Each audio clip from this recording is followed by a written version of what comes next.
de février. Si nous sommes ici aujourd'hui, c'est parce que nous sommes les privilégiés. Nous, nous avons par sa grâce eu l'opportunité de connaître ce nouveau jour. Père, je veux te bénir, je veux te rendre grâce. Je veux t'exalter, mon Dieu, mon roi. Je veux te célébrer pour qui tu es. Tu es Dieu pour nous.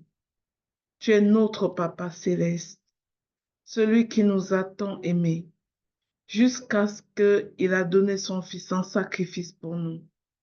Celui qui veille sur nous tous les jours. Celui qui pourvoit à nos besoins. Celui dont la miséricorde n'a pas de limite. Oh, celui qui veille sur nos familles. Celui qui marche devant nous comme un feu dévorant. Celui qui veille lorsque nous dormons. Celui qui ne sommeille ni ne dort. Notre Dieu. Nous voulons t'élever. Nous voulons t'adorer. Nous voulons te célébrer. Nous voulons exalter ton Saint-Nom, Papa. Oh, Abba, Père, regarde tes enfants ici rassemblés. Regarde-nous, accueille-nous tels que nous sommes. Accueille-nous, Saint-Esprit, accueille-nous, Papa Yahweh, au pied de ton trône ce matin, avec nos manquements, avec nos imperfections, avec nos iniquités. Ta parole dit, Seigneur, que tu n'aimes pas le péché, mais que tu aimes le pécheur, parce que tu veux que le pécheur soit sauvé. Père, nous te rendons grâce de ce que tu nous as aimé le premier. Merci pour ton amour. Merci pour tout ce que tu es pour nous, pour chacune de nos familles. Merci pour le mois de février que nous avons passé. Tu nous as conduits jusqu'ici, Papa. Tu as été Ebenezer et nous voulons te montrer notre reconnaissance. Nous sommes en gratitude totale parce que nous n'avons pas mérité de voir ce jour, mais tu nous l'as accordé. Merci, Papa. Qui est comme toi, mon Dieu, mon roi? Il n'y en a pas d'autre. Tu es le seul Dieu, le véritable, l'unique, celui qui relève la tête de l'indigent, celui qui réécrit nos histoires, celui sans qui nous ne sommes absolument rien. Nous voulons te bénir, Éternel des armées. Nous voulons t'appeler Abba Père. Viens à notre secours. Viens au secours de notre méconnaissance. Viens au secours de notre ignorance. Viens te révéler à nous, Papa. Oh, en ce mois, tu as voulu, une fois de plus, que nous allons à la recherche de ta connaissance, que nous te connaissions davantage, que nous remarquions que tu es Dieu, que tu es tout-puissant, que tu es grand, infiniment grand.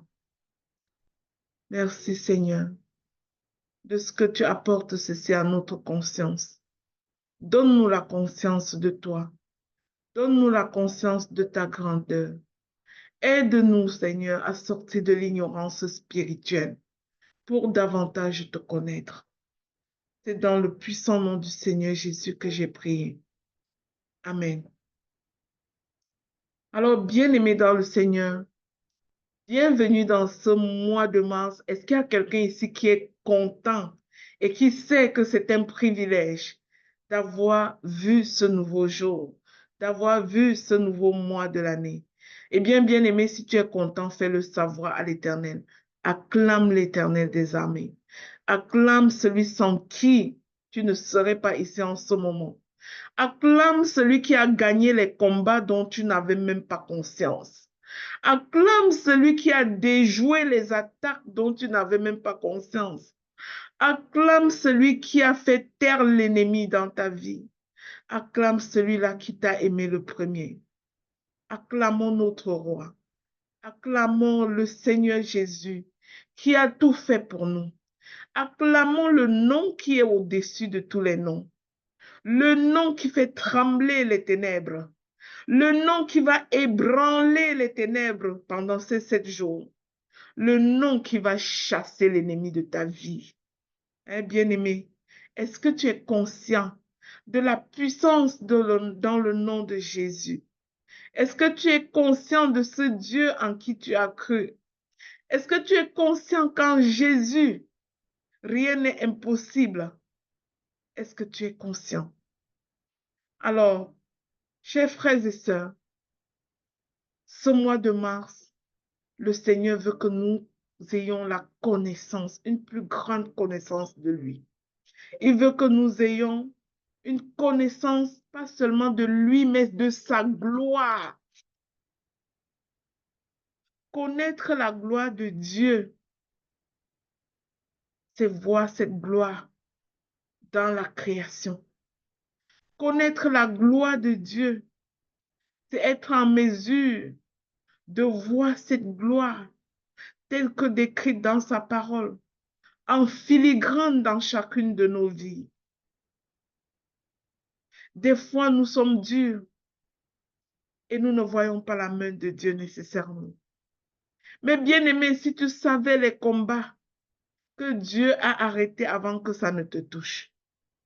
Mais bien aimé, si tu savais les maladies que Dieu a tuées dans l'œuf avant que ça n'éclore.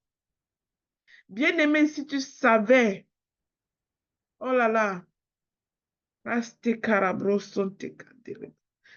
savais, si tu savais que ce Dieu ne veille ni ne dort juste pour toi, si tu savais que tu étais la prunelle de ses yeux, alors bien aimé, connaître Dieu, c'est une instruction de la parole. Il est écrit dans Osée 6, verset 3.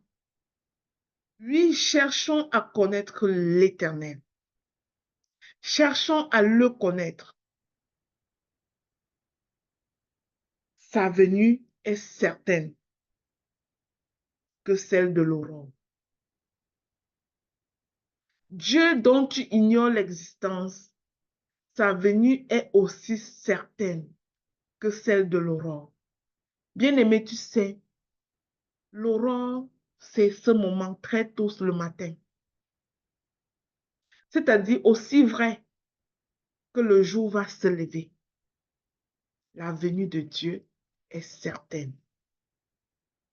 Aussi vrai que lorsque la nuit tombe, le jour se lève le lendemain.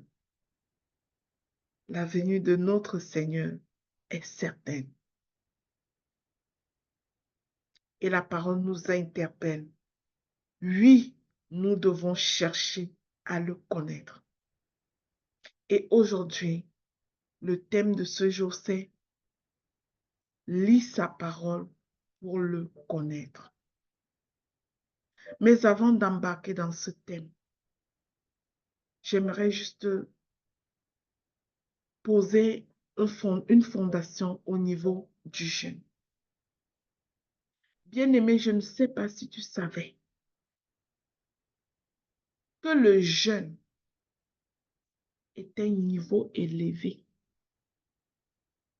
qui favorise une certaine porosité de ton âme afin que tu reçoives ce que Dieu dispose pour toi, afin que tu reçoives cette fréquence spirituelle élevée. Je ne savais pas si tu connais ça. Mais ce n'est pas n'importe quel jeûne. Beaucoup de personnes disent qu'elles font le jeûne alors qu'elles sont en grève de faim. Elles se privent de nourriture, mais elles ne font pas plus que ça. Le jeûne n'a de sens, bien-aimé, que s'il est accompagné de la prière. Jésus pouvait dire à ses disciples, ce type de démon-là, on ne le chasse que par le jeûne et la prière. C'est-à-dire, il y a des démons qui sont tellement rigides que ce que Dieu nous permet de faire pour les chasser de nos vies, pour les éloigner définitivement, pour fermer leur bouche définitivement sur notre destinée, c'est le jeûne et la prière. Bien-aimé, personne n'opère à une fréquence élevée sans jeûner, sans faire le jeûne qui plaît à Dieu. Je n'ai pas dit sans faire une grève de faim, parce que beaucoup vont se couper un repas, se couper 2 repas, mais se remplir des films, se remplir des réseaux sociaux, se remplir de tout, mais pas de Dieu, malheureusement. Se remplir de toutes sortes de choses, se livrer aux querelles et aux disputes pour annuler cette action spirituelle qui était favorable. Au début de ces 7 jours, je vais te supplier, bien-aimé, de prendre en considération ce que je te partage maintenant. Sinon, tu auras fait une grève de faim. Si tu n'as pas compris ça. Le moment où tu jeûnes, c'est le moment où tu devrais lire plus la parole de Dieu. Lis sa parole pour le connaître. Le temps de jeûne favorise l'intimité, favorise une meilleure connaissance de Dieu, à condition que ce soit un jeûne bien pratiqué. Bien-aimé, en ce premier jour de jeûne, quel est ton plan? Qu'est-ce que tu as mis dans ton agenda par rapport à la lecture biblique, par rapport à tes moments de prière? Venir, on prie ensemble ici en groupe 1 heure de temps, c'est bien. Mais ce n'est pas tout ce qu'il te faut, bien-aimé. Ce qui va te fortifier, ce qui va faire rayonner la gloire de Dieu sur toi, c'est l'intensité de ce que tu fais dans l'intimité. C'est ce que tu fais avec Dieu, avec la parole de Dieu, quand personne ne te voit. C'est ta capacité à le chercher dans sa parole, à ouvrir ta Bible et à dire, Saint-Esprit, viens, viens m'équiper. Saint-Esprit, viens me révéler la volonté du Père. Je ne peux même pas comprendre cette parole de moi-même, mais viens m'aider à comprendre. Viens illuminer ma pensée. Viens ouvrir mes yeux sur mon pain quotidien. Viens ouvrir mes yeux sur ce que je dois savoir de toi aujourd'hui. Viens me faire découvrir une nouvelle facette de toi. Viens me faire découvrir un champ nouveau. Viens me faire découvrir le Dieu qui guérit. Viens me faire découvrir le Dieu de la seconde chance. Viens me faire découvrir le Dieu qui lève la tête de l'indigent. Viens me faire découvrir le Dieu qui pourvoit à mes besoins. Viens me faire découvrir l'Éternel fort et puissant, qui marche devant moi comme un feu dévorant, qui défend ma cause. Aïe, aïe, aïe. Viens me faire découvrir ce Dieu. Je veux le voir dans ma vie. Je veux vivre ce Dieu-là. Je veux que ce Dieu-là soit présent et manifeste dans ma vie. Ouvre ta Bible, bien-aimée, et laisse-toi nourrir par sa parole en ce temps de jeûne. Laisse Dieu te surprendre. Laisse Dieu te parler. Laisse Dieu te donner son instruction. Bien-aimé, si aujourd'hui, tu vas passer tout ce temps sur TikTok, tu vas passer tout ce temps sur les films, tu jeûnais pour recevoir Hollywood ou tu jeûnais pour recevoir Dieu? C'est qui que tu jeûnais pour recevoir? Prends une résolution ce matin de passer ces 7 jours différemment, comme ça n'a jamais été le cas. Soit dans le renoncement complet, soit dans le renoncement à ces choses qui te tiennent, soit dans le renoncement à ces vaines manières de vivre, soit dans le renoncement à la colère, soit dans le renoncement aux disputes, soit dans le renoncement aux médisances, soit dans le renoncement au péché, soit dans le renoncement à toutes ces choses qui t'éloignent du Père, qui t'éloignent de Dieu et qui frustrent le Saint-Esprit en toi. Bien-aimé, est-ce que quelqu'un comprend ça? Est-ce que quelqu'un comprend que tu ne te coupes pas de nourriture aujourd'hui pour gréver de faim? Est-ce que tu comprends que tu ne te coupes pas de nourriture aujourd'hui pour te remplir de Hollywood?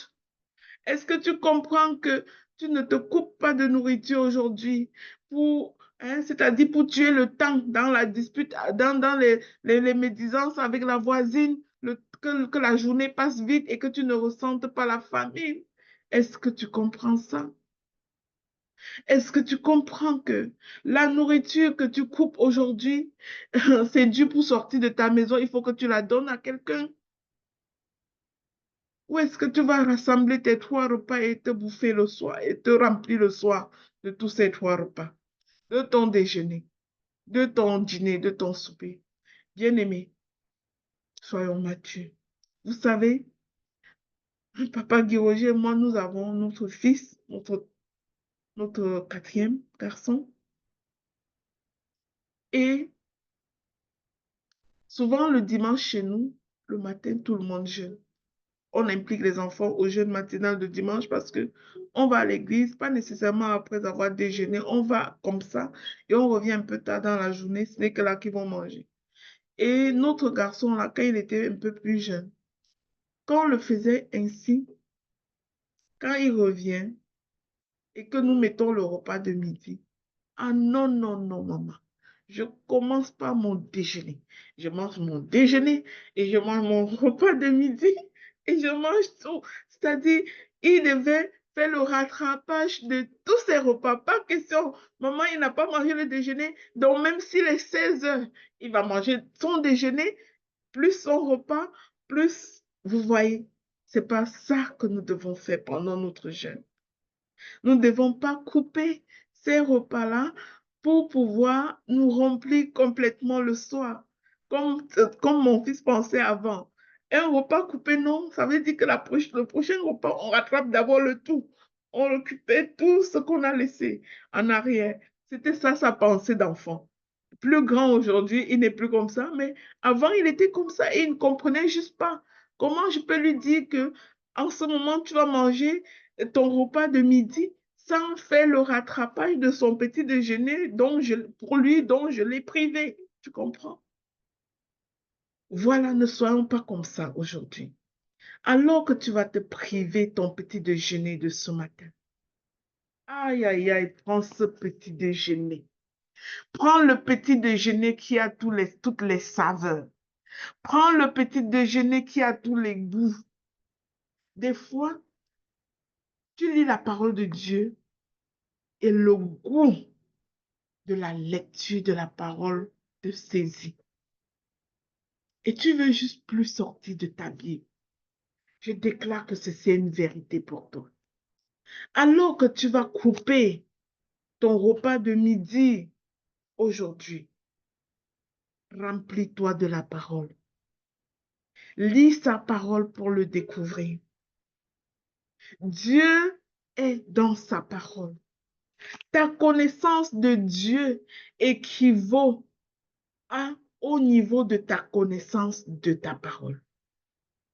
De sa parole, je veux dire. Alors, bien-aimé, beaucoup disent, je veux connaître Dieu. Beaucoup le disent, mais sache aujourd'hui que Dieu n'est pas celui ce n'est pas l'émotion que tu ressens. Comme maman Lina a dit tes choses, j'ai senti comme ça. Aïe, aïe, aïe. Il ne faut pas seulement sentir comme ça. Dieu n'est pas d'abord l'émotion, bien-aimé. Dieu n'est pas d'abord dans ce que tu ressens. Dieu se révèle par sa parole. Beaucoup sont dans le sensationnisme. Voilà pourquoi beaucoup cherchent à manifester quelque chose, à tomber quelque chose. Je ne sais pas, beaucoup sont dans le sensationnisme. Là où nous avons besoin de lire sa parole pour le connaître. Je ne dis pas que le Saint-Esprit ne peut pas te saisir et que tu ressentes qu'il te saisisse. Mais je dis, ce n'est pas la première chose. D'abord, le Saint-Esprit ne peut même pas être avec toi si tu ne connais pas la parole. C'est par la parole que tu le connais et que tu l'invites dans ta vie. Bien-aimés, nous sommes appelés à aimer notre Papa céleste.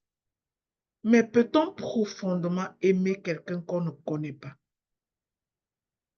Dites-moi, je ne sais pas pour vous. Est-ce que vous pouvez vraiment aimer concrètement quelqu'un que vous ne connaissez pas?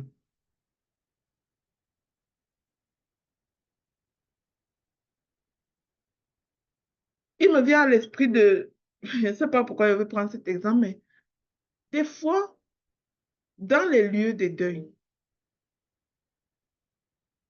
on voit des personnes. Nous, on était à un lieu de deuil hier nuit. Et je pouvais voir comment juste une chanson déclenchait une forte émotion chez les enfants de cette maman.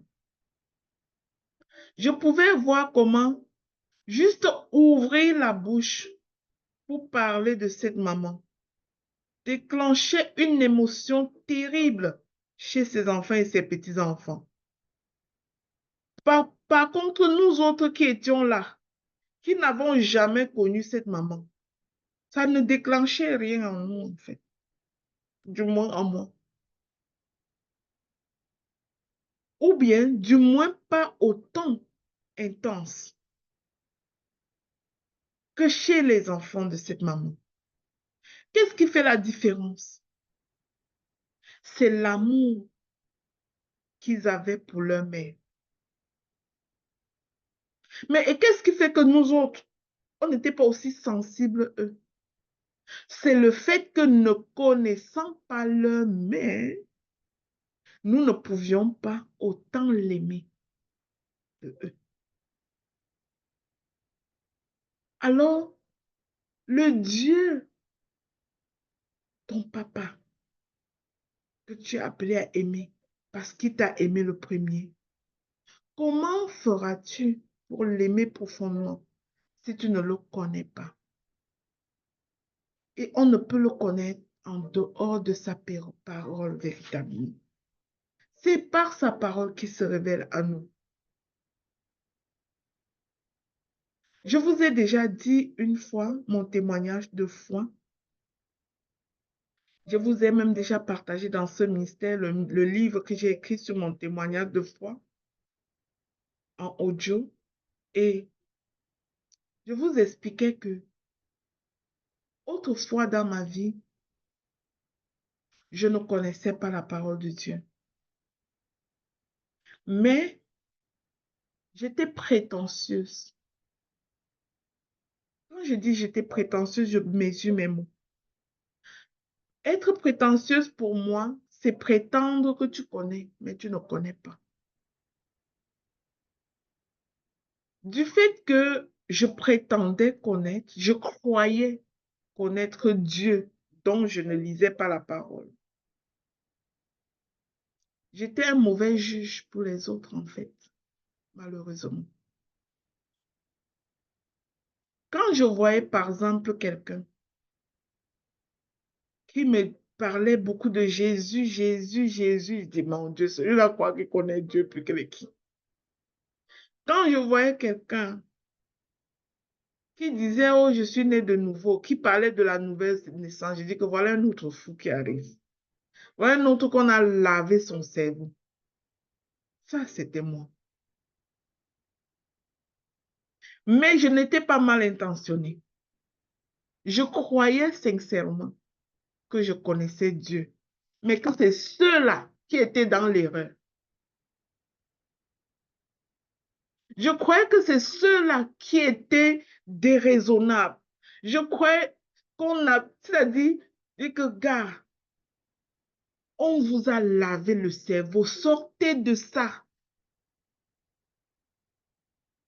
Je pouvais donner mon temps pour convaincre quelqu'un d'abandonner ce chemin-là, qu'il est en train de s'égarer. C'est-à-dire, en toute honnêteté de cœur, avec le sentiment vrai que je suis en train d'aider la personne, que je suis en train de l'aider à ne pas se perdre, que je suis en train de l'aider à se réveiller de son sommeil où on est en train de le tromper là, alors que c'est moi qui dormais.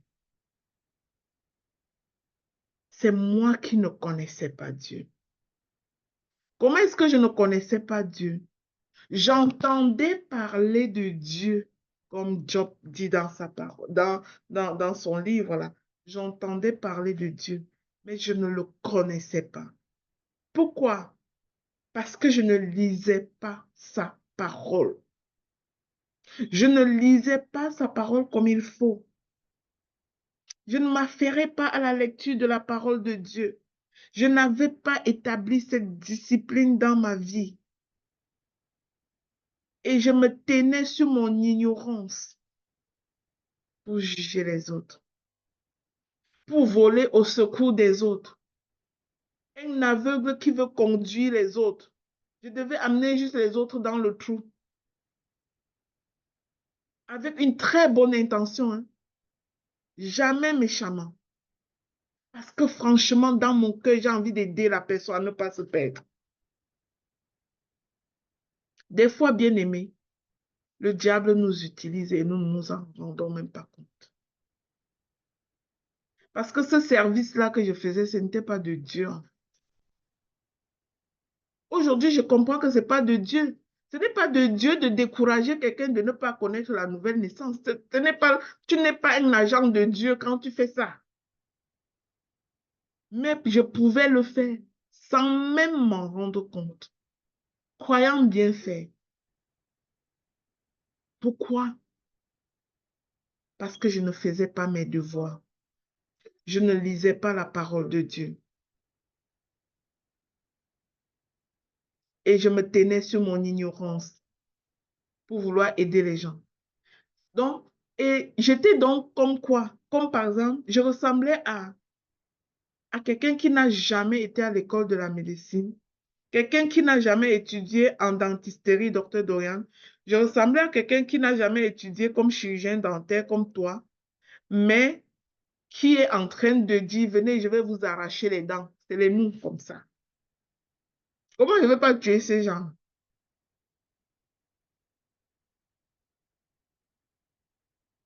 Je ressemblais à quelqu'un qui n'est pas chirurgien, mais qui a l'audace d'opérer quelqu'un. Je dis, ton ventre qui te fait mal, là, même moi, je suis capable, j'ouvre ça et je regarde. Tu vois, tu vois à quel point l'ignorance peut nous conduire. L'ignorance de Dieu peut nous conduire à détruire les autres, en fait, sans même nous en rendre compte. Parce que nous aurons un témoignage faux de Dieu. Et ces gens qui sont fragiles, nous allons juste les empêcher de faire une marche avec Dieu. Parce que nous nous tenons sur notre ignorance. Il vaut mieux même encore quelqu'un qui est ignorant et qui se tait. Moi, j'étais ignorante et je voulais aider, hein. Mais quand tu veux aider dans ton ignorance, tu amènes quelqu'un où? Où?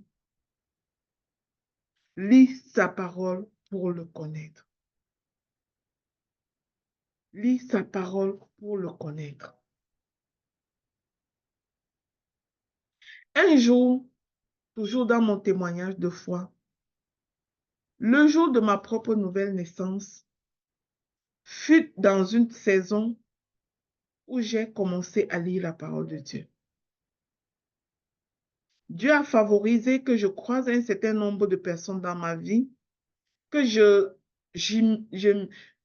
que je fasse immersion dans des milieux où je pouvais voir les gens lire la parole de Dieu. Du coup, ça m'a amené à me questionner et j'ai commencé également à lire la parole de Dieu. Oh, bien-aimé, et ce jour-là, une dame me disait, si tu veux vraiment lire la parole là, commence par le livre de Jean, l'évangile de Jean. Et ce jour-là, j'ai ouvert l'évangile de Jean et j'avais juste envie de dévorer tout le livre de Jean. Parce une autre facette de mon caractère, c'est que je suis téméraire. Si je commence quelque chose, ça va aller très vite. Je vais faire ça vite. Autant je ne le faisais pas, autant quand je vais le faire, je vais le faire très énergiquement. Alors je voulais dévorer ce livre-là. Quelques minutes, j'étais au chapitre 3 et je pouvais lire quand Jésus parlait à Nicodème. Dernièrement, Dr. Dorian parlait de ça dans le pain matinal. Quand Jésus disait à Nicodème que nul ne peut voir le royaume de Dieu s'il ne naît de nouveau. Bien-aimé, le mot contre lequel je me suis battue, le mot contre lequel j'ai retroussé mes manches pour dire que personne ne naîtra de nouveau tant que je suis capable de l'aider. Aïe, aïe, aïe. Ce mot-là venait de me gifler au cœur même de la Bible. Ce mot-là venait de me donner une claque au cœur même de la Bible.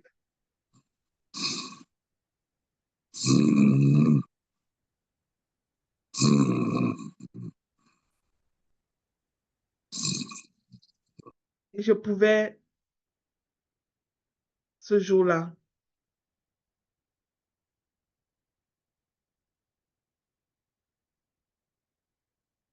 je pouvais réveiller mon époux et lui dire,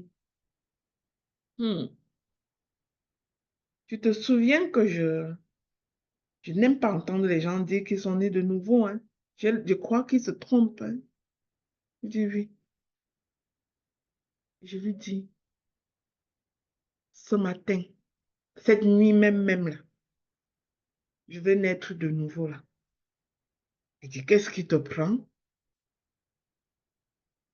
Tout ce que j'ai souvent dit là, c'est parce que je ne connais pas la parole de Dieu. Bien-aimé, c'est honteux de se tenir sur son ignorance et croire qu'on sait. Je suis sûre que je ne suis pas la seule. Je suis la seule ici qui, à un moment donné, croyait que je connais trop Dieu alors que je ne lis même pas sa parole. Est-ce qu'il y a quelqu'un qui était comme zinzin, comme moi, comme ça? Tu croyais vraiment que quand on parle de Dieu, là, c'est les vous, mais tu ne connaissais rien de lui, de sa parole. Est-ce que je suis la seule qui était aussi bête que ça?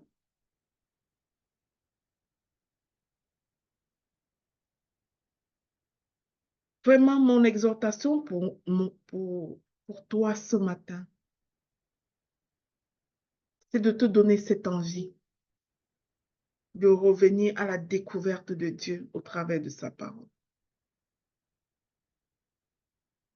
J'étais sur mon premier point que quand tu ne lis pas la parole de Dieu, tu peux dérouter les autres.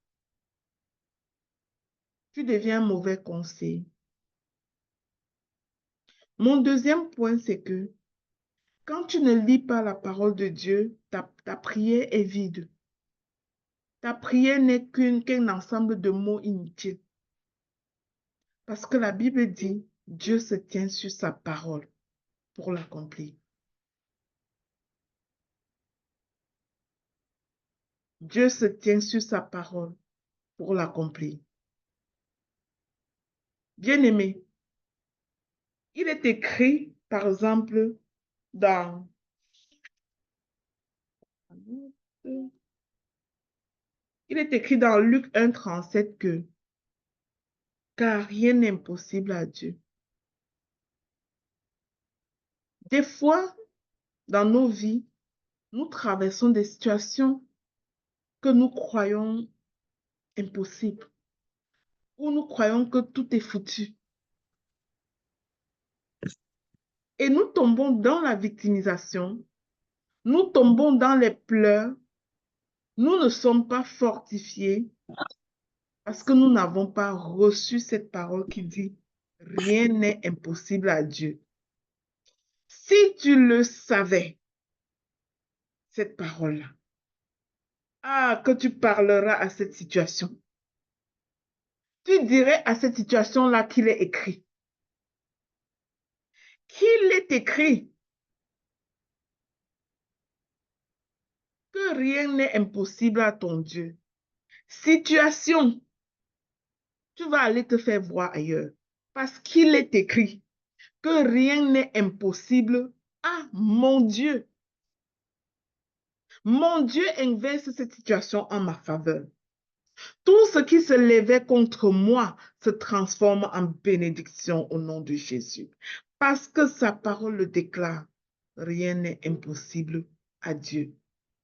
Mais bien aimé, comment tu vas dire ça si tu n'avais jamais lu, si tu ne le savais pas? Comment tu vas dire ça si tu ne le savais pas? La parole de Dieu dit dans le livre de Samuel au chapitre 30 que Dieu a dit à David, quand David était face aux Amalecites, Dieu lui a dit, vas-y, je suis avec toi. Et la Bible dit que parce qu'il a reçu la parole de Dieu, David a poursuivi, il a rattrapé et il a récupéré le tout. Bien-aimé, cette parole-là est vraie pour toi. Ce qui te manque là, tu peux poursuivre, rattraper, récupérer le tout en t'appuyant sur la parole de Dieu. Mais comment tu vas savoir si tu n'as jamais lu le livre de 1 Samuel 30? Comment tu vas savoir? À quoi va ressembler ta prière si ce n'est la victimisation, les pleurs? Oh Seigneur, pourquoi? Il ne comprend pas tes pourquoi. Il comprend sa parole pour l'accomplir. Rappelle-lui que il a donné la parole à David. Et David a poursuivi, a rattrapé, a récupéré le tout.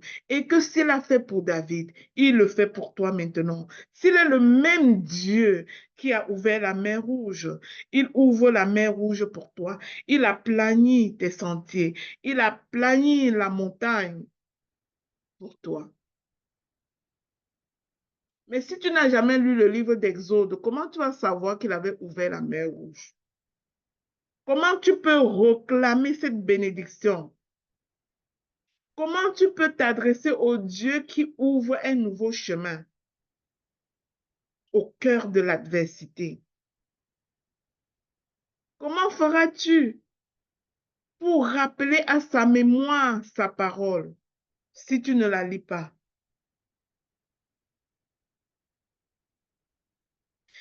Dieu dit, je marche devant toi comme un feu dévorant. Mais dans ta prière, comment tu vas appeler ce Dieu qui est un feu dévorant afin qu'il érige une barrière de feu entre tes ennemis et toi? Comment tu vas faire si tu ne lis pas sa parole pour comprendre cela? Bien-aimé, lis la parole de Dieu. Lis la parole de Dieu. Lis sa parole, s'il te plaît. Ton Dieu dit que, en Proverbe 28, verset 13, il dit, « Celui qui cache ses transgressions ne prospère pas, mais celui qui les avoue et les délaisse obtient miséricorde. » Beaucoup de nous vivons dans la culpabilité, vivons dans les remords ou bien dans la condamnation de nous-mêmes en disant, « Oh, j'ai trop péché, même Dieu ne peut même plus être avec moi. » Mais comment tu vas savoir qu'il t'accordera sa miséricorde absolument, qu'il te le promet? Si tu n'as pas lu Proverbe 28, verset 13, tu vois, je veux que tu comprennes à quel point c'est vital pour nous de lire la parole de Dieu pour le découvrir. Pour découvrir que notre Dieu est miséricordieux, il faut lire sa parole.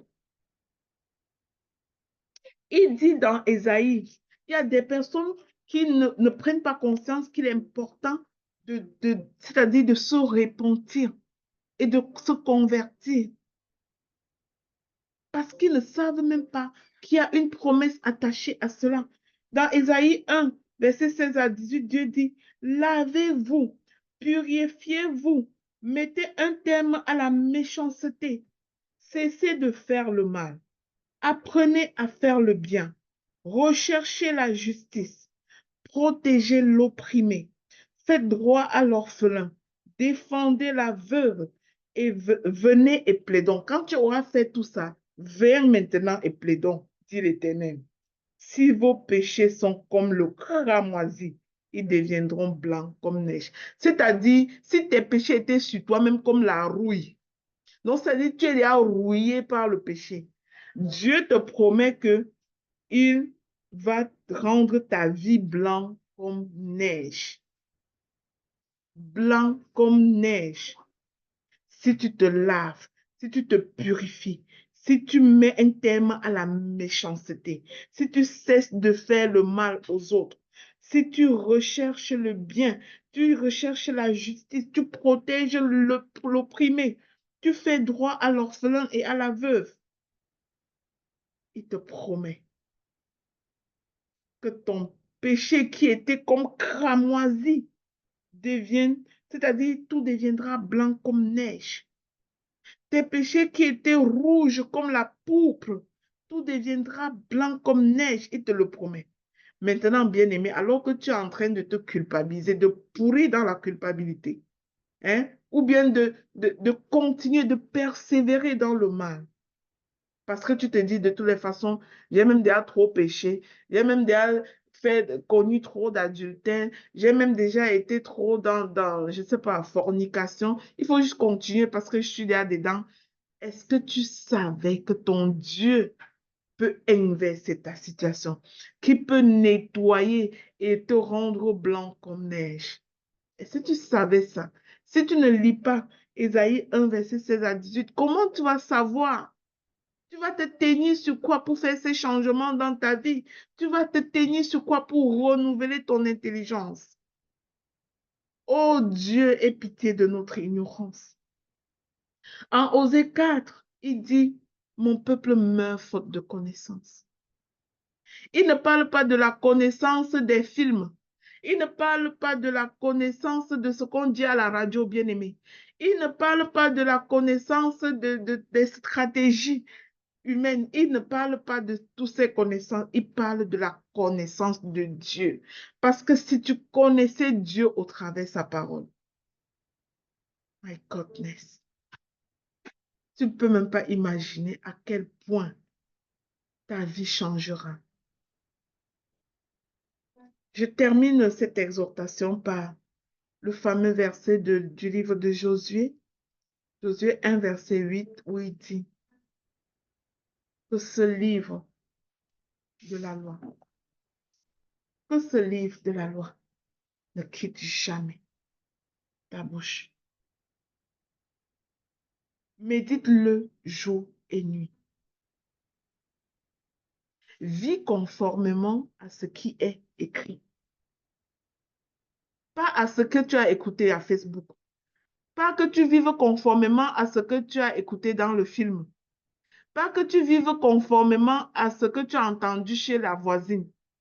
Pas que tu vives conformément à ce que tu avais entendu dans la maison de ton père et de ta mère, mais que tu vives conformément à ce qui est écrit dans ce livre de la loi.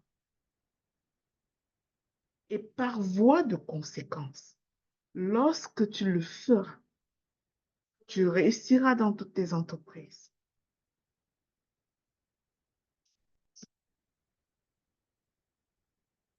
Bien-aimé, combien de personnes d'entre nous veulent réussir? Je vois dans le chat le un de ceux qui veulent réussir. qui ont juste envie de réussir dans leur vie.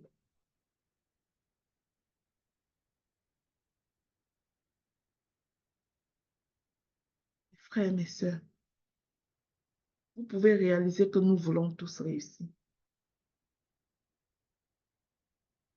Mais la parole de Dieu attache une condition de la réussite à la lecture, la méditation, la vie conforme à ce qui est écrit dans la Bible. Voilà pourquoi, comme une sœur, comme une mère,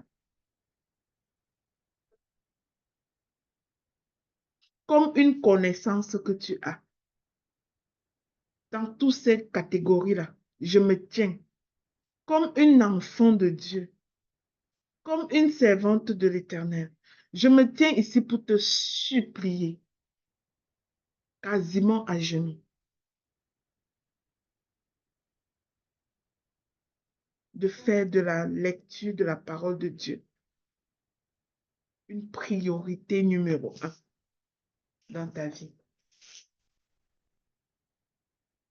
Que ce livre de la loi ne quitte jamais ta bouche. Médite-le jour et nuit.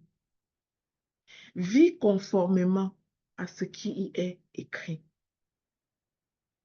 Par voie de conséquence, la Bible dit, c'est alors que tu réussiras.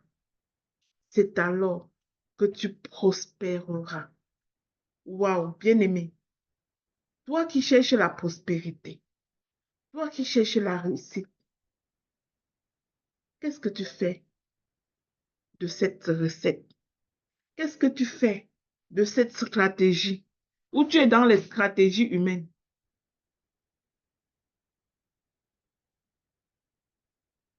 Ou tu es dans les stratégies humaines? Celle-ci devrait être ta première stratégie. Pour ma part, c'est ma stratégie idéale.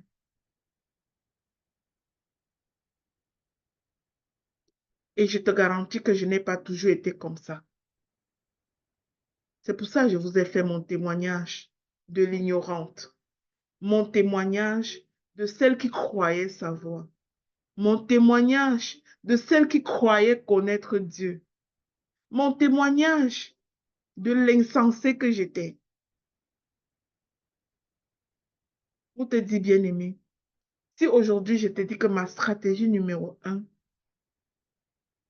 c'est-à-dire, c'est de développer cette envie, cette hargne de chercher Dieu dans sa parole. Je n'ai pas toujours été comme ça. Et si je n'ai pas toujours été comme ça et que je le fais maintenant, ça veut dire que toi, tu peux le faire. Ça veut dire que peu importe le niveau où tu te trouves, tu peux changer. Tu peux changer et commencer à chercher Dieu dans sa parole.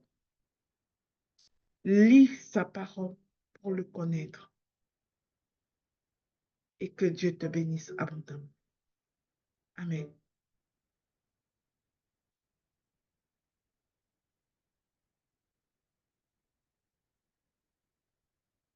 Amen, amen, amen. Lina, merci pour cet enseignement. Il me monte à cœur de lever la voix.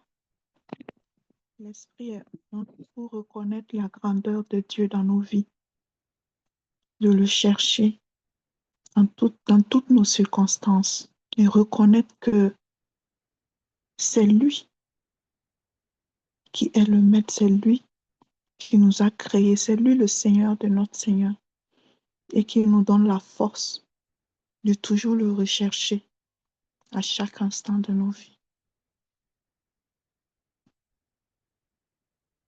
Je reconnais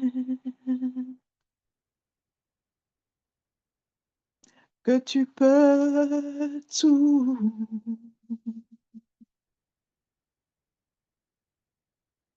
et que rien ne t'est impossible.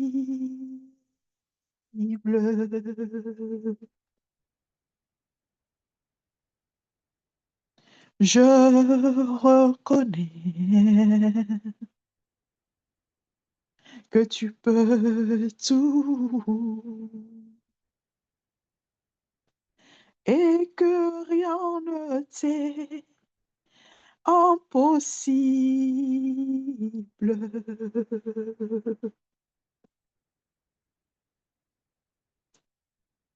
Seigneur, fais ma voix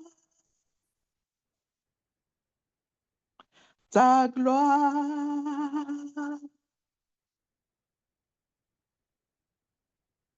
Seigneur, fais-moi voir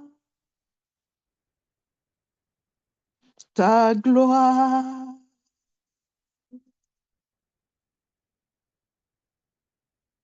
Seigneur, fais-moi voir ta gloire. Seigneur, fais-nous voir ta gloire. Ta gloire, oh Seigneur. Seigneur, fais-nous voir ta gloire. Oui, Seigneur, rien ne t'est impossible. Tu nous as aimés le premier et nous voulons marcher dans tes voies. Nous voulons te découvrir davantage en restant connectés à ta parole, afin, Père, de te louer en tout temps, de célébrer ton Saint-Nom. Merci, Seigneur, pour ta gloire en ce lieu. Merci, le Dieu de toutes les impossibilités. Merci, Père. Merci, Papa, au nom de Jésus. Merci. Je remets le micro. Soyez abondamment bénis. Bonne journée.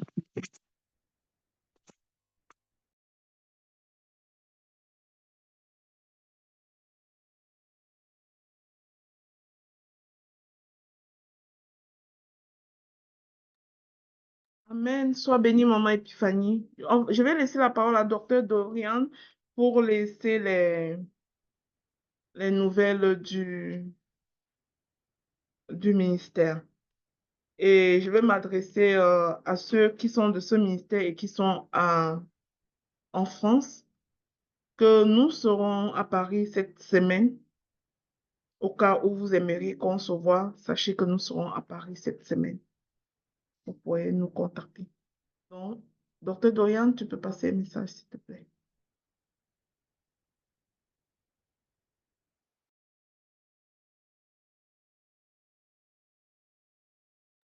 Est-ce que Docteur Dorian est là?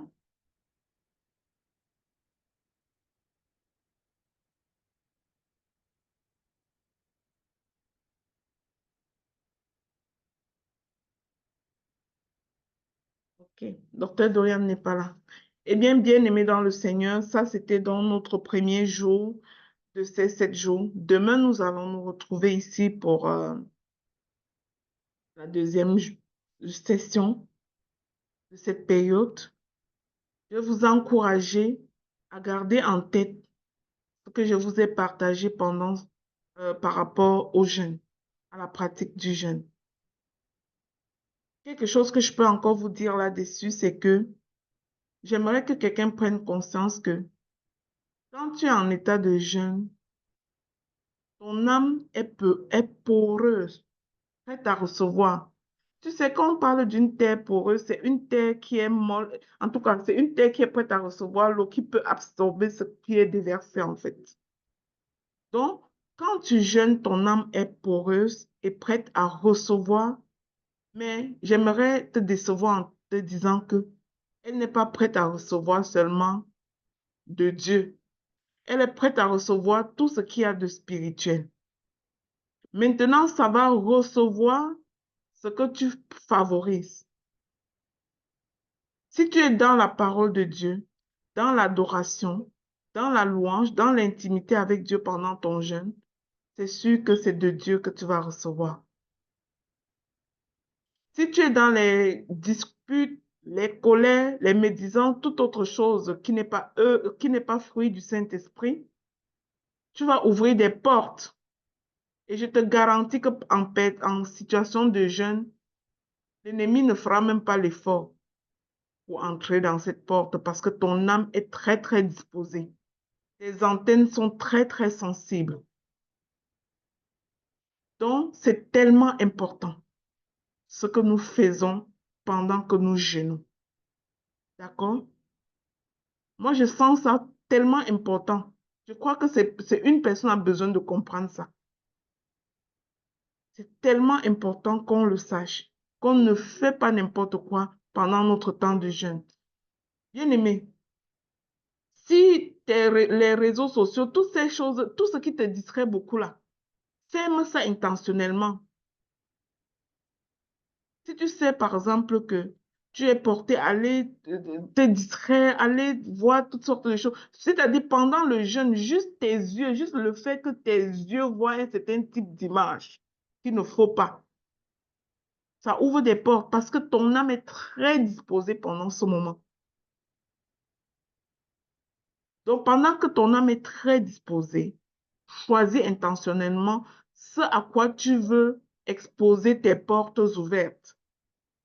Souviens-toi que tes yeux sont une porte ouverte, tes oreilles sont une porte ouverte, ta bouche est une porte ouverte, ton toucher, tous tes organes de sens sont une porte ouverte. Alors, bien-aimé, des fois, je ne rappelle pas ça, mais je sens ça vraiment fort de le rappeler à quelqu'un.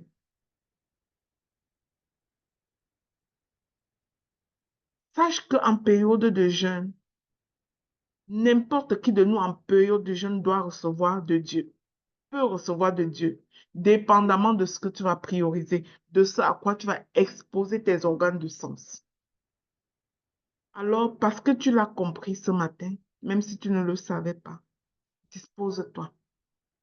Lis ta Bible, écoute les louanges, chante. Si tu es une personne qui prie en langue, alors que tu restes pris en langue, balbutie la prière en langue, toute seule, où tu te trouves, dispose-toi. Pendant ces 7 jours bien-aimés, ça passe très vite. Il y a des gens qui passent 7 jours de jeûne comme ça. Après, si on réunit leur temps de prière, ça ne suffit même pas 30 minutes. C'est-à-dire leur temps de prière seul à seul avec Dieu. Non, ne fais pas comme ça, mon frère, ma soeur. Ces 7 jours doivent être différents. Je veux que le dernier jour, chacun témoigne ici que ça a été différent. Que l'intimité a été à un autre niveau. Que tu as expérimenté ce que tu n'avais même pas souvent expérimenté parce que tu as compris ça. Je suis sûre que ce n'est pas pour rien que le Seigneur pousse, le Saint-Esprit pousse à insister sur ça, en fait. Alors, bien-aimés, tous ensemble, encourageons-nous. Si tu es ici et que tu es connecté, tu connais un frère, une sœur, dans la journée, encourage-le à rester connecté. Encourage-le à lire sa parole. La parole de Dieu dit qu'il est bon que les frères veillent les uns sur les autres. Encourage tes frères à lire la parole. Si tu es administrateur dans ce groupe, dans la journée, partage des versets dans le groupe. Fais quelque chose pour que les gens demeurent connectés. Fais quelque chose, contribue à ta façon à l'édification des autres. Pour qu'ensemble, nous puissions avoir un jeûne collectif qui porte du fruit dans chacune de nos vies, n'est-ce pas? Que Dieu vous bénisse abondamment. Plus de nouvelles du ministère vont être données dans les jours qui arrivent. Amen. Bonne journée de jeûne et de prière à tous. Amen. Bonne journée. Amen.